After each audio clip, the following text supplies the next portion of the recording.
কিন্তু দেখুন আজকে 250 কেজি ঘন্টায় ক্যাপাসিটির মুড়ি ভাজা মেশিন কিন্তু লোড হচ্ছে এই বৃষ্টির মধ্যে। দেখুন বৃষ্টি পড়ছে আমাদের এখানে, তো এই মুহূর্তে লোড হচ্ছে। এটি আমাদের বেঙ্গলে যাবে, ঝাড়গ্রাম যাবে।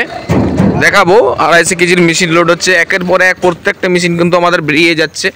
দেখুন আমাদের যারা কর্মচারীরা রয়েছে তারা কিন্তু মেশিনটিকে লোড করছে।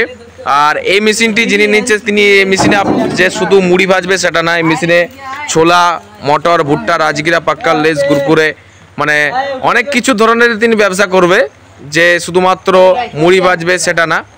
তো এটাকে যে মুড়ি ভাজা মেশিন বলা যাবে সেটা বলবো না আমরা, এটাকে আমরা অর রোস্টেড মেশিন বলতে পারি। কারণ একটা মেশিনের মধ্যে এত কিছু ভাজা যাচ্ছে, যেখানে 15 থেকে 20 রকমের আইটেম ভাজতে পারবেন, সেটা হচ্ছে অর রোস্টেড মেশিন।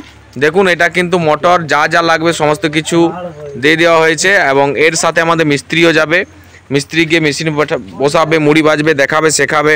আর এই ধরনের মেশিনের এখন কিন্তু অর্ডার প্রচুর রয়েছে, সেটা আপনারা দেখতে পাচ্ছেন যে আমাদের আর কিন্তু এই ধরনের মুড়ি ভাজা মেশিন রেডি নেই, পুরো কিন্তু সব শেষ হয়ে গেছে। এদিকে কিন্তু রেডি হচ্ছে কামরাঙা ধরনের মেশিন, মানে বিভিন্ন মডেলের কিন্তু মেশিনের অর্ডার এসছে, যেমন যেমন এসছে সেরকম কিন্তু আমাদের রেডি করা হচ্ছে।